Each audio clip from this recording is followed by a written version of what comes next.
تعطیلت کرائی.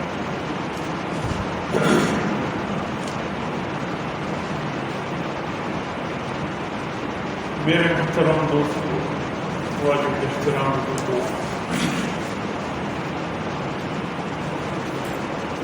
الحمدللہ ماہ مبارکہ رمضان المبارک، اس کے مبارک لمحات، مبارک ساعت سے ہم مستفید ہو رہے تھے. اللہ کا وہ ایک عظیم مہمان جو 1 مہینہ قیام کے لیے حاضر ہوا تھا، آخرکار 1 مہینہ ہم بھی گزار کر رخصت ہوا. اس مہینے میں اللہ کے خوف اور ڈر سے اور اللہ کی نعمتوں کی امید میں، اللہ کی رضا کی امید میں ہم نے بہت سی عبادتیں کی. اللہ کے خوف سے بہت سے گناہوں کو توڑا. اس ذات کی محبت میں اور اس ذات کی رضا کی طلب میں ہم نے بہت سی عبادتوں سے اپنے دلوں کو منور کیا، اپنے اعضاء کو منور کیا، اللہ کے گھروں کو آباد رکھا. یہ کرے کہ یہ سلسلہ ختم ہوا.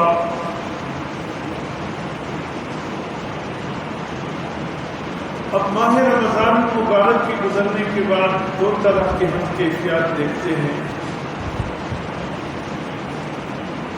بعض لوگوں پہ تو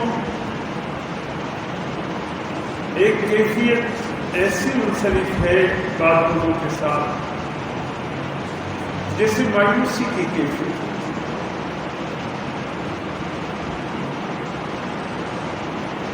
یہ اپنے دل میں خیال لاتے ہوئے اپنے دل و دماغ میں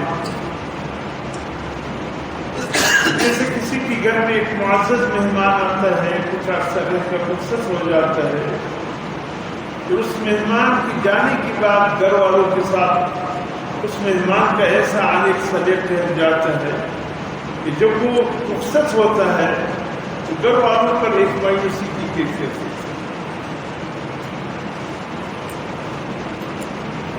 ابھی سمجھنے لگتے ہیں کہ ایک مہمان آیا تھا، رخصت ہوا، ایک ایسا مہمان جس سے پھر دوبارہ آنے میں بہت وقت اور عرصہ لگے. اور یہ لمحات ماہ رمضان مبارک کے گزرنے کے بعد ایک مایوسی کی کیفیات انسان کے بن جاتی ہے. یہ ذریعہ بھی بالکل غلط ہے. اور دوسرے یہ کہ ماہ رمضان المبارک کے گزرنے کے بعد بعض لوگوں پر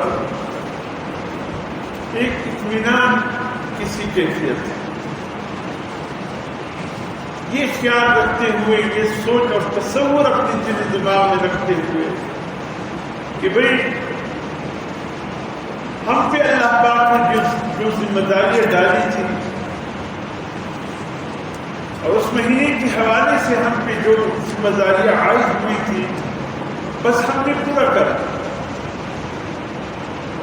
اب اس کے بعد عید الفطر کے آنے کے بعد ہم آزاد ہو گئے.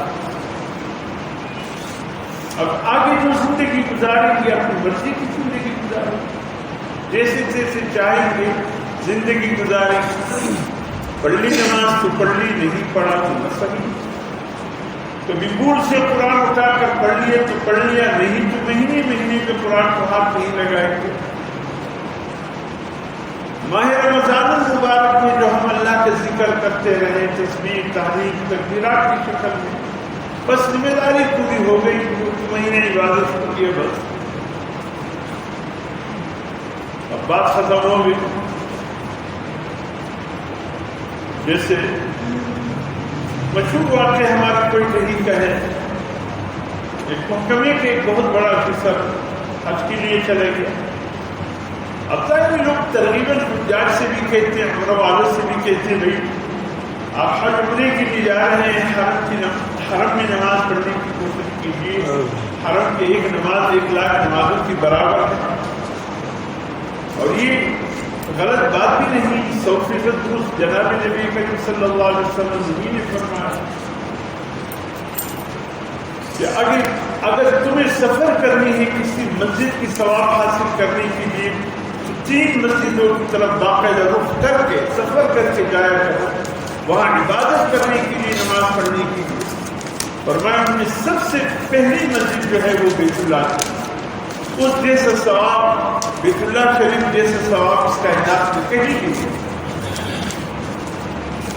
اور فرمایا دوسری مسجد بیت المقدس مسجد اقصی ہے، اس کے لیے بھی باقاعدہ سفر کر کے جائے.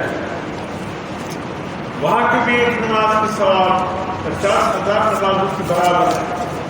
بیت اللہ شریف کی بات پھر مسجد اقصی اور مسجد نبوی. مسجد نبوی مدینہ منورہ کا حضور صلی اللہ علیہ وسلم ہی کی مسجد ہے، اور آپ صلی اللہ علیہ وسلم کی طرف اس مسجد کی نسبت ہے، اور آپ صلی اللہ علیہ وسلم ہی نے اس مسجد کی بنیاد رکھا، اور اسی کی جڑ و دیوار کی بنانے میں آپ صلی اللہ علیہ وسلم نے ایک مزدور کی حیثیت سے بھی کام کیا. اور جس کے متعلق حسن فرماتے مسجدی ھذا، یہ میری مسجد. وہاں کی نماز بھی تقریباً 50,000 کی لگ بھگ نمازوں کا ثواب ہے. فرمایا مسجد نبوی مسجد اقصی ثواب میں ہم بنا ہے. بیت اللہ شریف کے ایک نماز سب سے بڑھ کر ہے. فرمایا پھر اس کے بعد جتنے بھی دنیا کی مساجد، دنیا کی ثواب میں سب برابر ہے.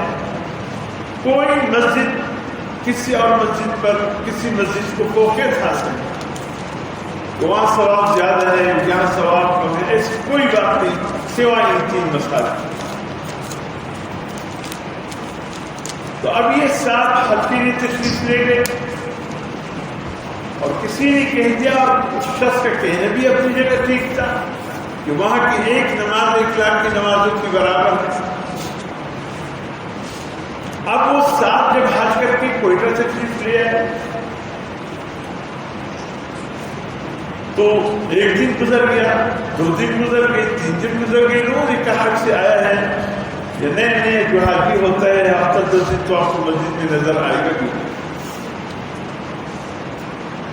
پتہ نہیں وہاں سے کیسے انوارات لے کر آئے، کیسے برکتیں لے کر آئے، سمجھ میں نہیں آتا. یہ حاجی صاحب، یہ عمرے کا ظاہر مسجد آتا ہی. 10 دن گزرنے کے بعد کسی نے کہا حاجی صاحب آپ حج سے تشریف لائے ہیں، اتنی مبارک سفر سے تشریف لائے ہیں، وہاں اللہ نے آپ کو کتنے موقع دیے، آپ تہجد کے لیے بھی وہاں بیت اللہ شریف جایا کرتے تھے، مسجد نبوی جایا کرتے تھے، برائے مہربانی مسجد تو آیا کرے. فرمایا کیا میں تمہاری مسجد میں آ کر نماز پڑھوں؟ کہا مجھے کوئی ضرورت نہیں ہے. کہا کیوں؟ کہا کہ میں نے لاکھوں نمازیں پڑھ لی، پوری زندگی بھی نہ پڑھوں، اب مجھے مسجد میں نماز پڑھنے کی ضرورت ہی نہیں. شیطان الٹی پٹی پڑھا دیتا کہ بھئی اب میں نے بہت سی نمازیں پڑھ لی، ایک نماز 1,00,000 کی نمازوں کی برابر ہے، بس ابھی مجھے مزید نماز پڑھنے کی ضرورت نہیں. ارے خدا کے بندے، وہ تو ثواب کی بات ہے، فریضے تو اپنی جگہ ہے. ان الصلاۃ کانت علی المؤمنین کتابا موقوتا. جب وقت داخل ہوتا ہے تو اس وقت کا نماز اہل ایمان پہ فرض ہو جاتا ہے. اب اس میں ثواب کی باتیں ہیں کہ اس مسجد میں نماز پڑھنے پر اتنا ثواب ہے، یہاں اتنا ثواب ہے. ثواب کی بات ہے کہ اللہ اس قدر ثواب عطا فرمائے. لیکن یہ تو نہیں ہے کہ آپ نے ایک نماز پڑھ لی، اب زندگی بھر 1,00,000 کی نمازوں کی برابر ہو گیا، نہ آگے پڑھو نہ پیچھے پڑھو، بس بات کرو. تو بعض لوگ رمضان المبارک کے گزرنے کے بعد احساسی ذمہ داری سے خالی ہو جاتے ہیں، یہ سمجھ کر کہ بس یہ ہم نے رمضان المبارک کے مہینے میں بہت سی عبادتیں کر لی ہیں، نمازیں بھی پڑھ لی، قرآن کی تلاوت بھی کر لی، ذکر و اذکار بھی کر لیے، بس اللہ کی رضا کے بہت سے کام کیے، اللہ کی ناراضگی سے بچنے کے لیے ہم نے بہت سے گناہوں کو چھوڑ دیا. اب ہمیں ضرورت ہی نہیں ہے اس کے آگے، بس ذمہ داری سے ختم ہو گئی، اب ہم آزاد ہیں۔ نہیں میرے مطلب یہ کیفیت بھی اللہ کو انتہائی ناراض، نہیں یہ کہ مایوسی کی کیفیت تاری ہو کہ عظیم مہمان آئے تو رخصت ہو گیا، اب پتہ نہیں پھر کب آئے گا، اس غم میں گل جائے، یہ بھی غلط ہے۔ اور یہ بھی غلط کہ بس ایک ذمہ داری ہم پہ ایک مہینے جو آئی تھی ہم نے پوری کر لی، بس بات ختم ہو گئی، اب ہم آزاد ہیں، جو چاہے کریں۔ مساجد کو خیر آباد کہہ دیا، قرآن کو خیر آباد کہہ دیا۔ حضرت بشر حنفی رحمۃ اللہ علیہ سے کسی نے گیا حضرت اس دنوں سے کہ رمضان مبارک میں تو خوب مساجد کو آباد رکھتے ہیں، نمازیں بھی خوب پڑھتے ہیں، عبادت سے قرآن کی تلاوت، لیکن رمضان المبارک کی گزرنے کے بعد مساجد بھی ویران ہو جاتے ہیں، قرآن کی پھر قرآن کو دیکھنے بھی گوارا نہیں کرتے، پڑھنے سے دور کی بات ہے، ذکر و اذکار بھی رخصت ہو جاتے ہیں۔ حضرت ان کے متعلق آپ کی کیا رائے ہے؟ حضرت نے فرمایا یہ اچھے لوگ نہیں ہیں، یہ وہ لوگ ہیں جو صرف ایک مہینہ اپنے مسلمان ہونے کا ثبوت دیتے ہیں، صرف ایک مہینہ اس بات کا ثبوت دیتے ہیں کہ ہم مسلمان ہیں، باقی 11 مہینے اندازہ ہی نہیں چلتا کہ یہ مسلمان ہیں۔ مسجدوں میں یہ نہیں آتے 11 مہینے، قرآن کو یہ ہاتھ نہیں لگاتے، عبادت سے ان سے دور ہو گئے، یہ بھی اپنے آپ کو پھر مسلمان کہتے ہیں۔ کیسے اسلام ہے، کیسے مسلمان ہے؟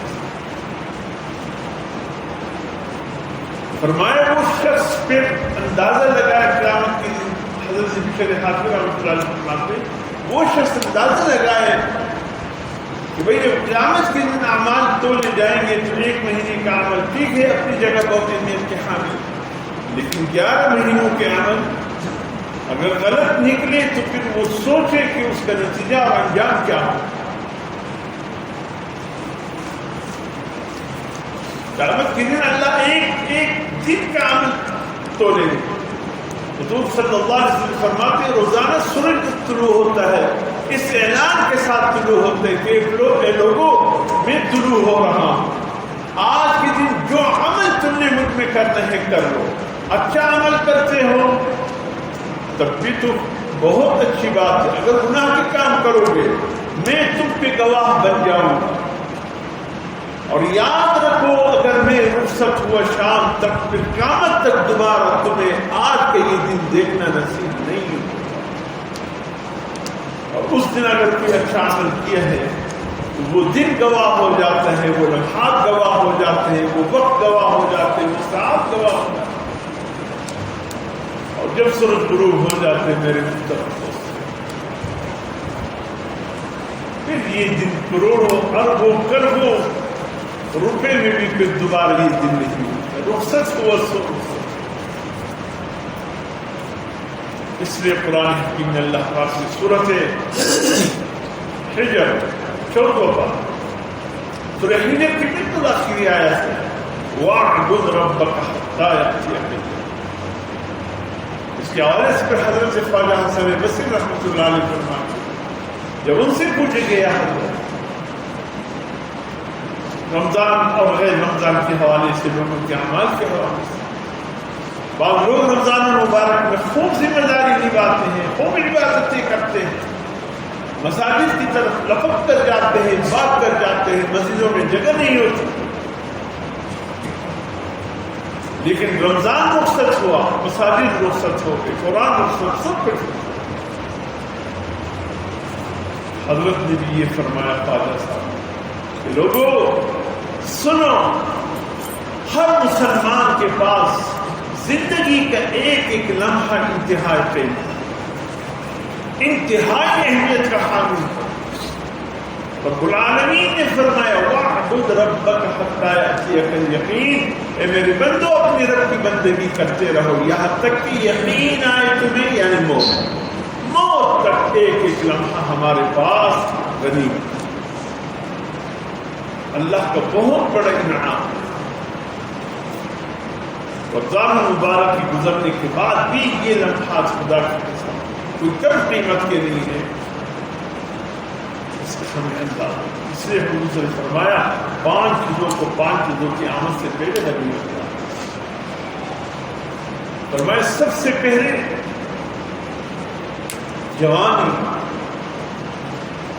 جوانی کو غنیمت جانو بڑھاپے کے آنے سے. در جوانی توبہ کردن شیوئے پیمبریس وقت پیری گرد ظالم شوز پرہیزگار.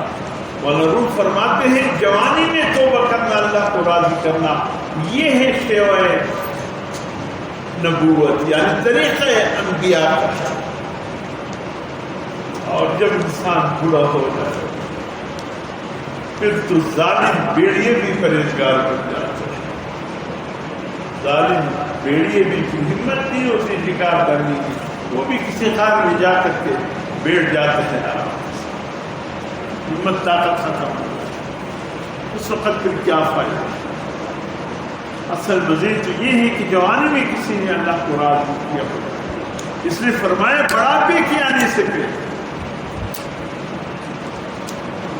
ہمارے ایک بہت بڑے داعی مبلغ ہے, فرماتے ہیں شخص دعوت کی کام میں لگ گیا, آفیسر کا ہوتا. میرے پاس ایک دن آیا کہ حضرت آپ چلیے ہمارے گھر. میرے والد 60 سال اس نے سرکاری نوکری کی, اب ریٹائر ہوا. ہم نے اس وقت کچھ نہیں کہا. ریٹائرمنٹ کے بعد بوڑھا ہو گیا, اب بھی نماز نہیں پڑھتا.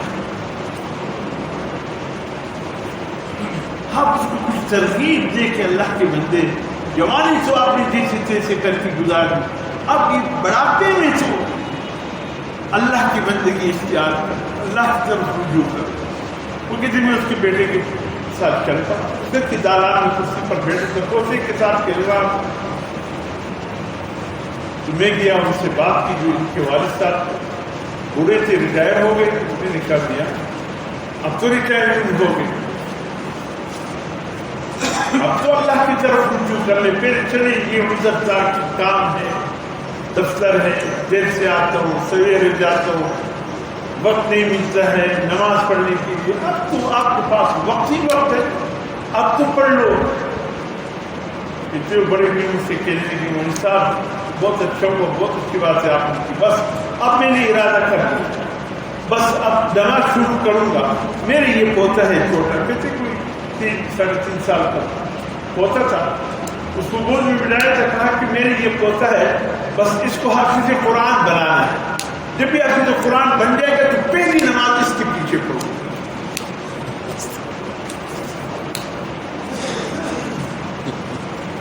ابھی بھی دل میں کوئی ارادہ تمنا نہیں ہے نماز پڑھنے کی. ریٹائرمنٹ ہو گئی, آزادی میں سب کچھ ہوا, لیکن پھر جب عادت ہی جوانی میں نہ بنے پھر بڑھاپے میں عادت کہاں سے بنے.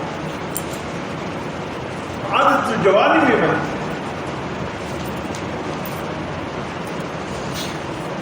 کہتے ہیں کہ چند منشلے نوجوانوں نے ایک بڑے میاں کو دیکھا, لاٹھی ہاتھ میں کمر جھکائے ہوئے چلے.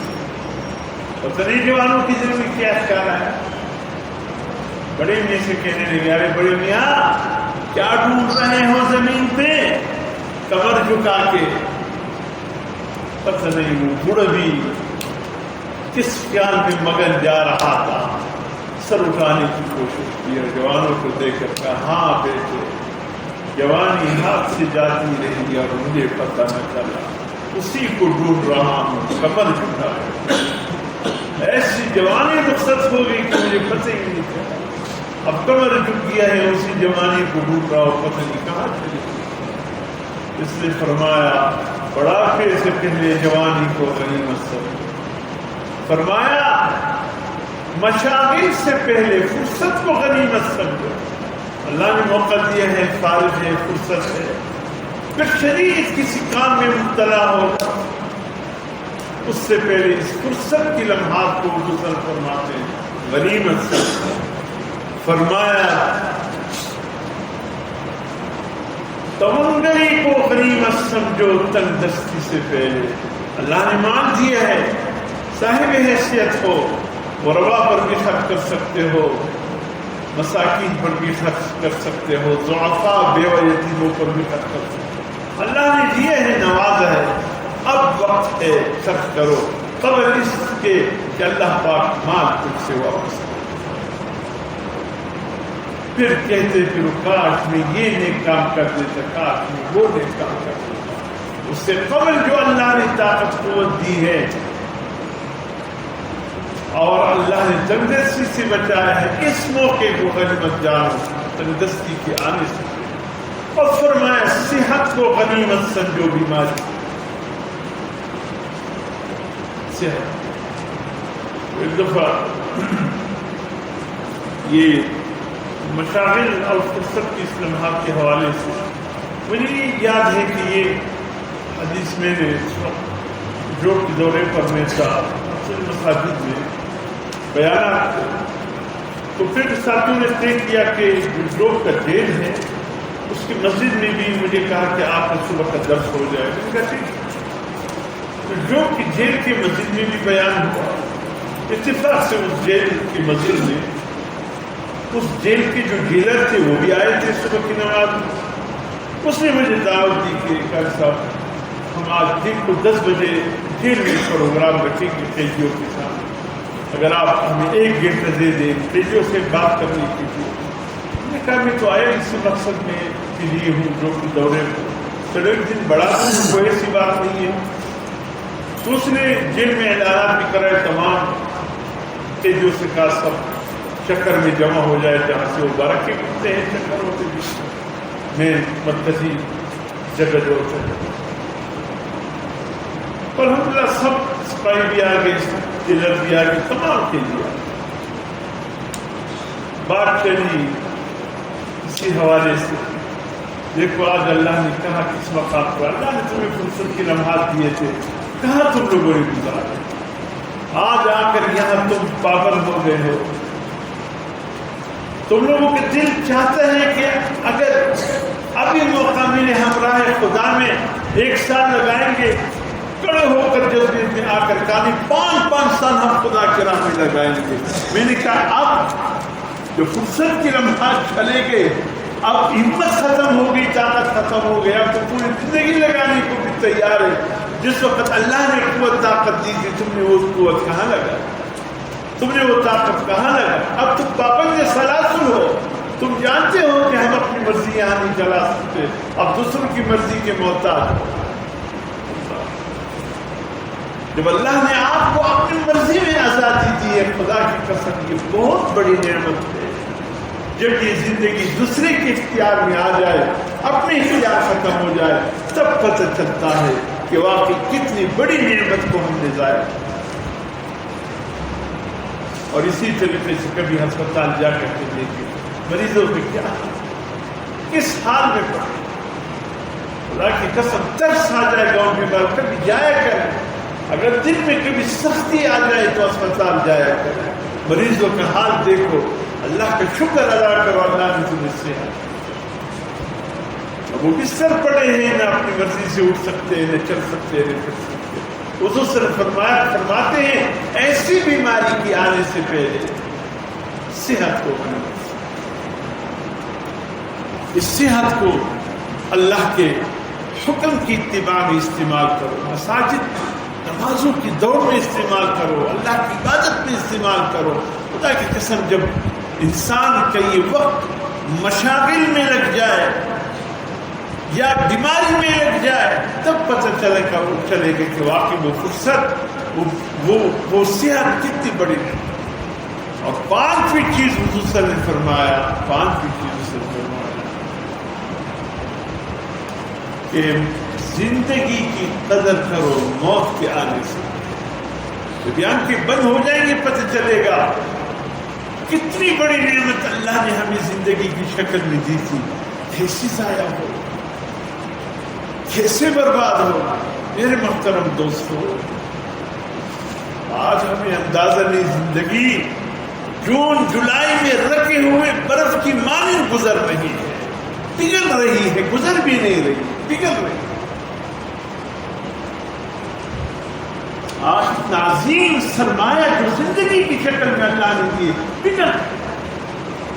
سرمایہ جو ہوتے ہیں کہ وقت پر استعمال کرے تو کر لیا، استعمال نہ ہو سکا اٹھا کر کسی تجوری میں رکھ دیا، کسی بینک کی لاکر میں جا کر کے رکھ دیا، وقت ضرورت کام آئے گا، کسی کے پاس امانت رکھ دیا، جب ضرورت ہوگی تو کام میں لے آؤں گا۔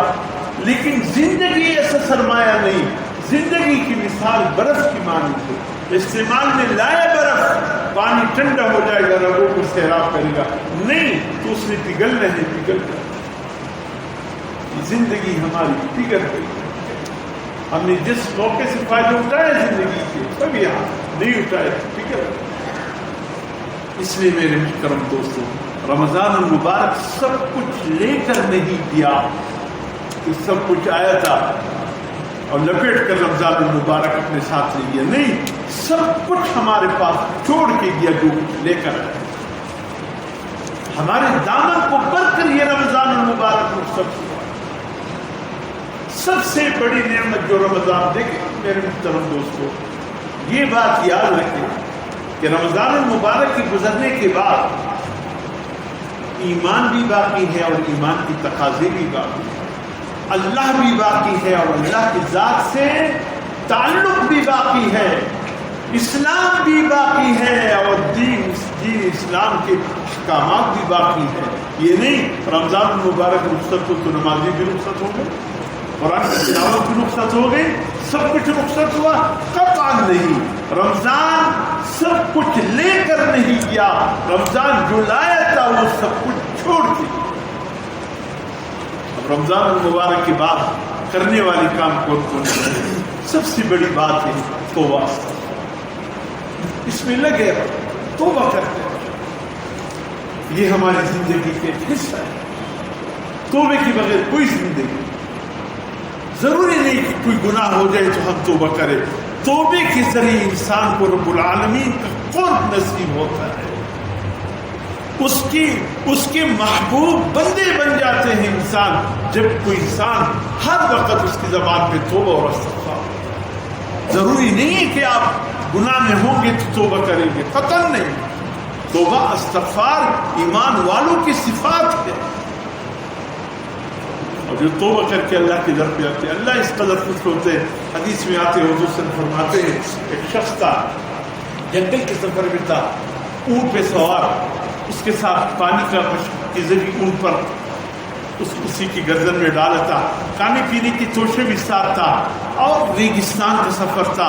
ایک جگہ تک گیا، ایک درخت نظر آیا، اس کے سائے میں کہا کچھ دیر کے لیے لیٹ جاتا ہوں، لیٹ گیا اور اونٹ کو باندھا نہیں، اور جب آنکھ لگ گئی، آنکھ کھل گئی تو دیکھا اونٹ تو موجود ہی نہیں، جا چکا ہے پتہ نہیں کہاں۔ اب اس نے کہا کہاں جاؤں گا اونٹ کی تلاش میں، کہاں جاؤں گا، پانی اس پہ ہے، توشا زاجرہ اسی پہ ہے، میرا اس سفر کا ساتھی وہی ہے، اب ریگستان میں مارا پھروں موت کی، بس اسی درخت کے نیچے ملک الموت کا انتظار کرتا ہوں، وہ آ جائے مجھے لے جائے۔